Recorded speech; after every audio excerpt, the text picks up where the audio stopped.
This forgotten portrait resurfaced 100 years later and changed history. The autumn rain drummed steadily against the windows of Morrison's auction house in Boston as Dr. James Parker browsed through boxes of forgotten photographs. The musty smell of old paper and leather filled the cramped back room where estate sale items waited to be cataloged. James, a history professor specializing in post-Civil War America, had spent countless Saturday mornings in places like this, searching for pieces of the past that textbooks overlooked. He lifted a stack of tintypes and cabinet cards, most showing stern-faced Victorian families whose names had been lost to time. Then his fingers paused on a particular photograph. The image showed 6 African-American individuals posed formally in a studio setting, the kind of portrait that would have cost a working family weeks of wages in 1890. James held the photograph closer to the dim light. The family was impeccably dressed. The patriarch sat centered, his dark suit pressed, a watch chain visible across his vest. Beside him, a woman in an elegant high-collared dress gazed at the camera with quiet dignity. Their children, 3 young men and a woman, stood behind them. The painted backdrop depicted classical columns and a pastoral landscape, standard for photography studios of that era. What struck James immediately was the rarity of the image itself. Photographs of African-American families from this period were uncommon, often lost or destroyed over generations. This one had survived in remarkable condition, the sepia tones still rich, the details crisp. He turned it over.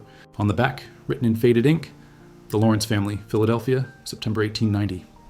He was about to set it aside when something made him look again. Their hands. Each person's hands were positioned oddly, not in the relaxed or formally clasped poses typical of Victorian portraiture. The father's right hand rested on his knee with 3 fingers extended and 2 folded.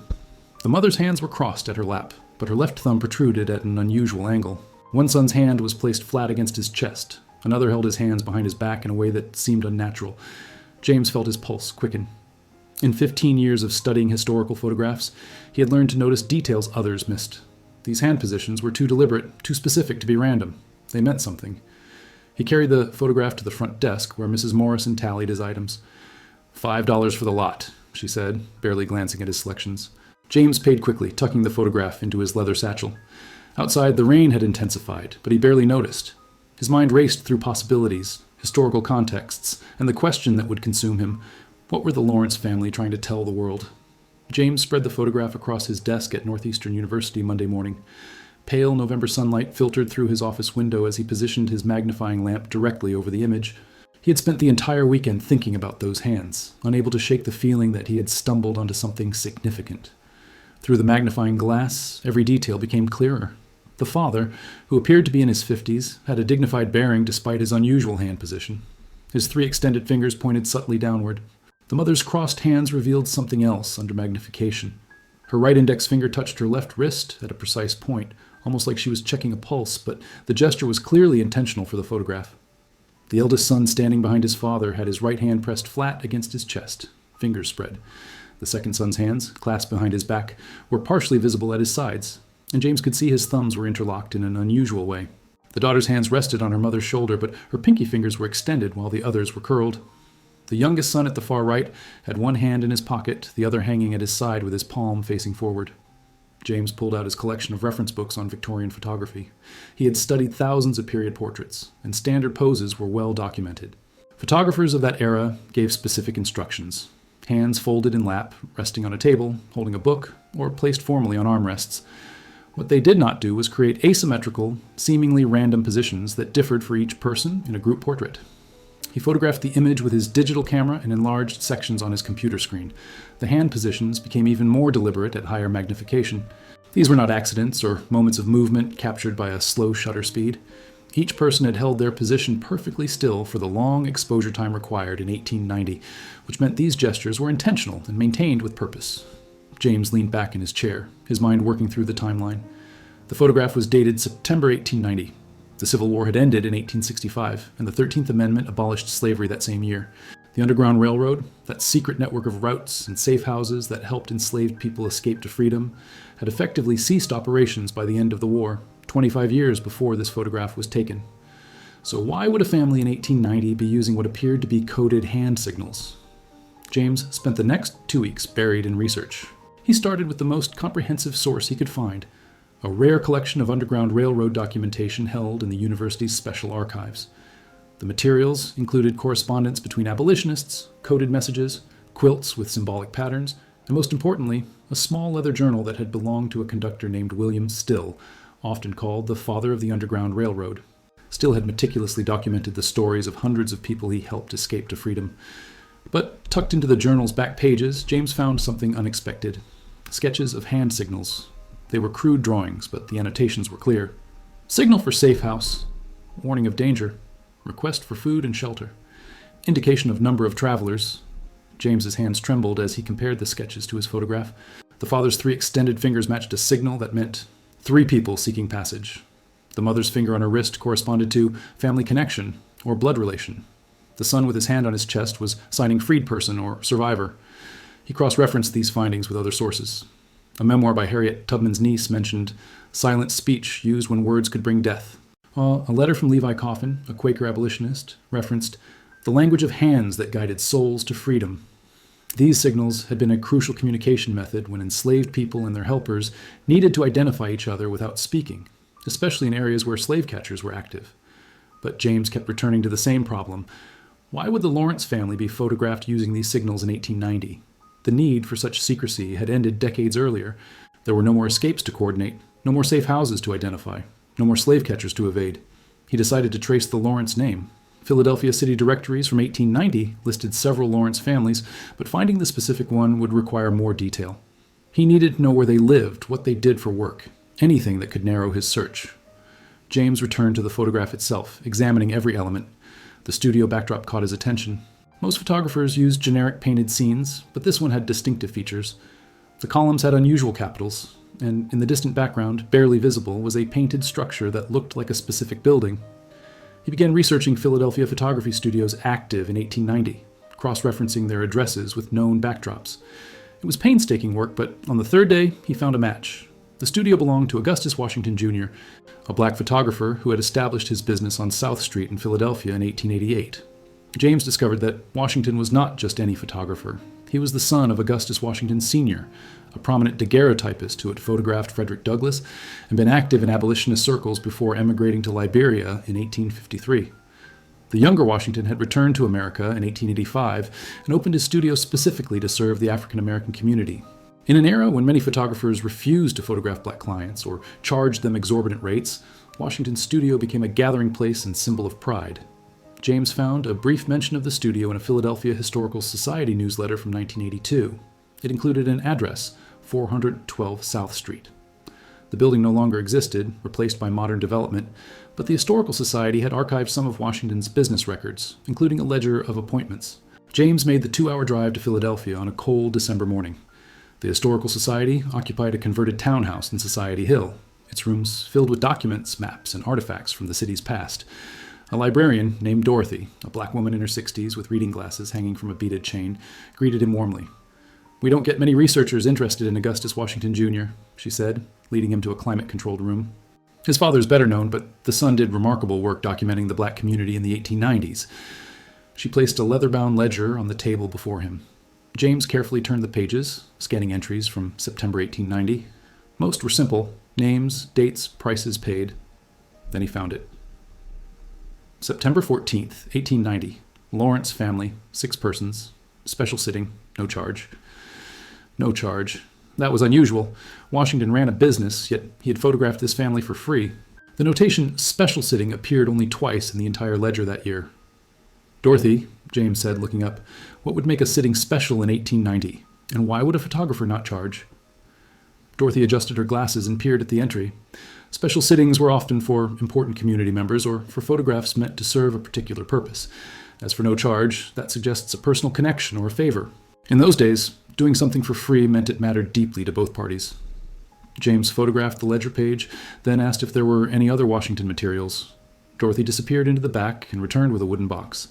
Inside the box were loose papers, correspondence, and several dozen glass plate negatives carefully wrapped in cloth. Dorothy explained that Washington's studio had closed in 1903 when he died suddenly, and his widow had donated these materials to the Historical Society in 1911. James carefully examined the letters, most of which were routine business correspondence. Then he found one that made his breath catch. It was dated August 30th, 1890, 2 weeks before the Lawrence family photograph, written in elegant script on cream-colored paper. "Dear Augustus, I write to request your assistance with a matter of great personal importance. My family wishes to create a permanent record, a testimony that can survive when memories fade. We have discussed this among ourselves and believe you are the only one we can trust with this task. The sitting must be private, and we ask that you guide us in the old way. We will come to you in September. Your friend in freedom, Thomas Lawrence. The old way. James read the phrase 3 times. It had to refer to the hand signals. Thomas Lawrence was asking Washington to help them create a photograph that preserved the Underground Railroad's secret language. But why? What was so important about preserving these signals in 1890 that a family would commission a special photograph? James photographed the letter, then turned his attention to the glass negatives. Most showed typical Victorian portraits, but one stopped him cold. It was another photograph, taken the same day as the Lawrence family portrait, showing the same 6 people, but in this image they stood instead of sitting, their hands in completely different positions. This was a second pose, a companion image to the one James had purchased.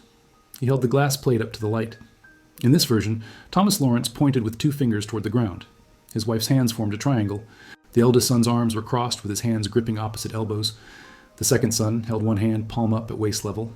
The daughter's hands were clasped as if in prayer. The youngest son's hands were empty, hanging naturally at his sides. These were different signals entirely. The Lawrence family had not created one coded photograph, but 2, each conveying a separate message. "Dorothy, I need to photograph this negative. Can you develop it for me?" She smiled. "We have a darkroom. Give me an hour." While he waited, James walked through Philadelphia's streets, trying to imagine the city as it had been in 1890. The black community here had been substantial, composed of freed people, their descendants, and those who had escaped slavery before the war. They had built churches, schools, businesses, and mutual aid societies. When he returned, Dorothy handed him a newly printed photograph. Seeing it developed and enlarged, James noticed more details. Behind the family in this second image, partially visible in the studio's background, was a shelf with books. He could just make out some titles on the spines. James returned to Boston with copies of both photographs and the letter. He pinned them to his office wall, studying them for hours each day. Students passing his open door would glimpse him standing motionless, staring at the images, lost in thought. He focused on identifying the hand signals in the second photograph. Cross-referencing with the Underground Railroad documentation, he determined that Thomas Lawrence's 2-fingered point meant direction north. The wife's triangle symbolized safe harbor. The eldest son's crossed arms represented protection offered here. The second son's upturned palm meant provisions available. The daughter's prayer-like clasp signified faith community, or church. The youngest son's empty hands were puzzling until James found a reference in an abolitionist diary. Empty hands meant freedom achieved. Together, the signals spelled out a message: journey north to safe harbor where protection and provisions are offered by the faith community. Freedom achieved. This was not just a family preserving history. They were documenting something specific, a particular place or event connected to the Underground Railroad. But what place? And why was it still significant in 1890? James examined the book titles visible in the second photograph. Using photo enhancement software, he could read 2 titles: Narrative of the Life of Frederick Douglass and Uncle Tom's Cabin. Both were landmark abolitionist works. But it was the third book, partially obscured, that proved crucial. Through careful enhancement, he could make out Bard Street, safe. Lombard Street. James searched for any connection between Lombard Street and the Underground Railroad. What he found astonished him. Mother Bethel African Methodist Episcopal Church, founded in 1794, stood at 419 South 6th Street in Philadelphia, but the congregation had operated multiple properties. One of their auxiliary buildings had been located on Lombard Street and served as a documented Underground Railroad station from 1850 to 1863. The building had been sold in 1867 and converted to private residences. James found city records showing that Thomas Lawrence had purchased the property at 247 Lombard Street in 1875. He had lived there until his death in 1902. The same building that had hidden freedom seekers before the Civil War had become the Lawrence family home. But there was more. James discovered a brief newspaper article from the Philadelphia Tribune, a black newspaper, dated July 4th, 1890. It announced that the property at 247 Lombard Street would be demolished the following year to make way for commercial development. The Lawrence family would be forced to relocate.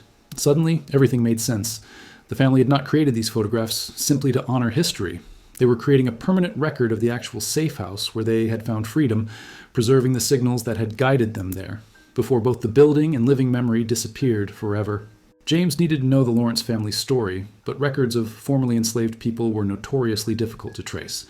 Many had changed their names after gaining freedom, and official documentation was sparse or non-existent for people who had been considered property rather than persons.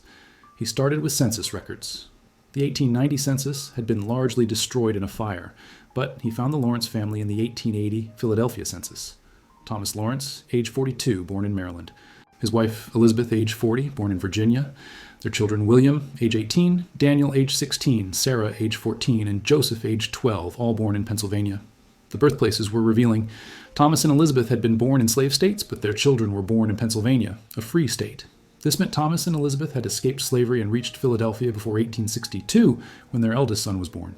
James searched Maryland and Virginia records for any mention of enslaved people named Thomas and Elizabeth who disappeared in the late 1850s or early 1860s. It was like searching for shadows, but he persisted. Finally, in a Maryland plantation ledger archived at the Library of Congress, he found an entry dated March 1861. Slaves Thomas and Elizabeth absconded. Reward offered for return. The plantation belonged to a man named Richard Garrett in Talbot County, Maryland, on the Eastern Shore. James felt his pulse quicken. The Eastern Shore had been one of the most active regions for Underground Railroad activity, largely because of its proximity to free states and the work of Harriet Tubman, who had been born there. He found additional records showing that Garrett had advertised the escape in Baltimore newspapers, describing Thomas as a strong field hand, age 23, and Elizabeth as a house servant, age 21, with child. Elizabeth had been pregnant when they escaped. James calculated quickly. If Elizabeth was pregnant in March 1861 and William was born in 1862, they had reached Philadelphia with barely months to spare. They had made the dangerous journey while Elizabeth carried their first child, risking everything for a chance at freedom. But how had they known about the safe house on Lombard Street? Who had guided them? What route had they taken? These questions led James to his next discovery. He found a collection of letters at the Historical Society of Pennsylvania, correspondence between members of the Philadelphia Vigilance Committee, an organization that aided escaped slaves. One letter, dated May 1861, mentioned the arrival of a young couple from Maryland, brought north by our friend from Delaware. The friend from Delaware was almost certainly Thomas Garrett, a Quaker abolitionist based in Wilmington, who was one of the Underground Railroad's most active conductors. He had helped thousands of people escape and worked closely with Harriet Tubman. James traveled to Wilmington, Delaware, where the Thomas Garrett papers were housed at the Delaware Historical Society. The collection included detailed records of people Garrett had helped, including physical descriptions, dates, and sometimes names, though many were recorded only with initials to protect identities. In a ledger from spring 1861, James found an entry that matched T and E from Talbot County. Woman with child, arrived March 29th, departed for Philadelphia March 31st, traveled with J.M. to safe station on Lombard. J.M. James searched through other documents for those initials. He found them attached to Jonathan Miller, a free black man who served as a conductor on the Philadelphia route. Miller would meet freedom seekers in Wilmington and guide them the final miles to safe houses in Philadelphia. James was piecing together the Lawrence family's escape. Thomas and Elizabeth had fled the Garrett plantation in late March 1861, probably traveling by night through Maryland's network of safe houses. They reached Thomas Garrett in Wilmington, who sheltered them briefly before sending them north with Jonathan Miller. Miller brought them to the Lombard Street safe house, where they arrived in early April 1861. The timing was significant. The Civil War began on April 12, 1861, with the bombardment of Fort Sumter. Thomas and Elizabeth had escaped just days before the nation was torn apart. They had spent those early war weeks hidden in the basement of the Lombard Street house, unable to move further north because of the chaos and increased scrutiny that came with the outbreak of war. James found confirmation in another letter from the Vigilance Committee dated April 20th, 1861. Several persons remain at our stations, unable to proceed to Canada due to heightened surveillance. They are safe, but anxious. Thomas and Elizabeth must have lived in that basement for weeks, perhaps months, as Elizabeth's pregnancy progressed. At some point, the family operating the safe house had helped them establish new identities with the surname Lawrence, had found Thomas work, and had helped them integrate into Philadelphia's free black community.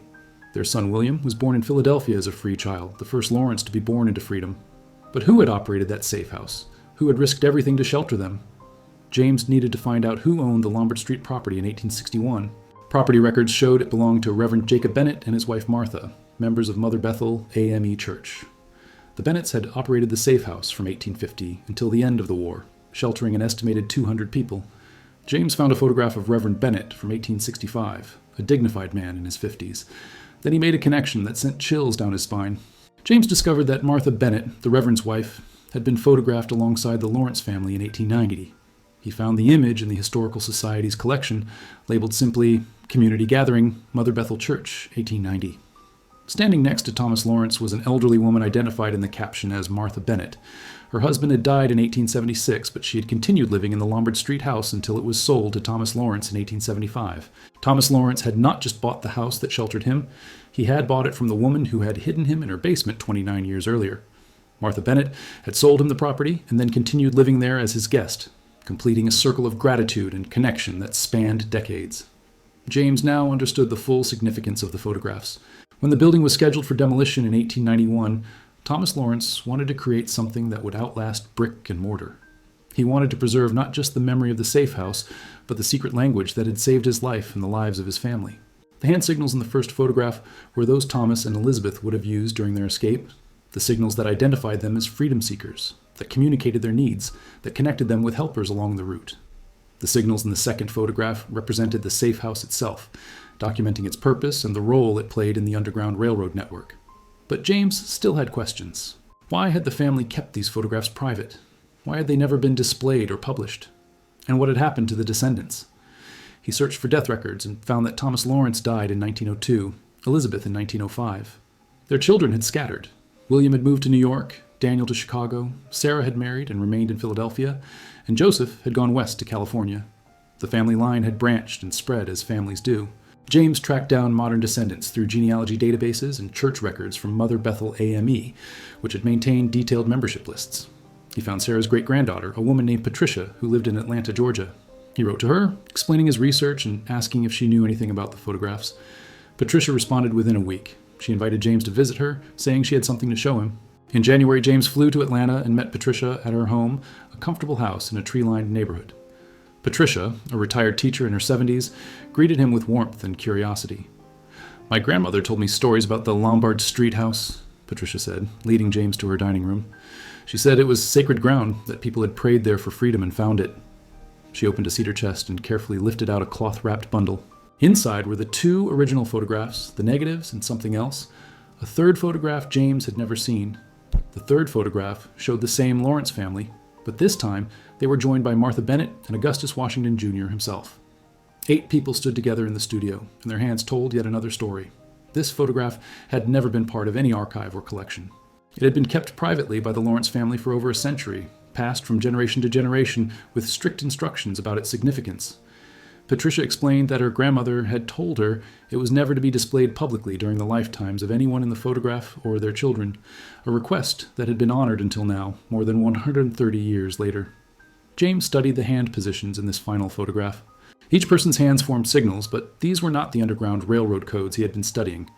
These signals were simpler, more universal. Hands clasped in friendship, hands placed over hearts, hands extended in gestures of offering and acceptance.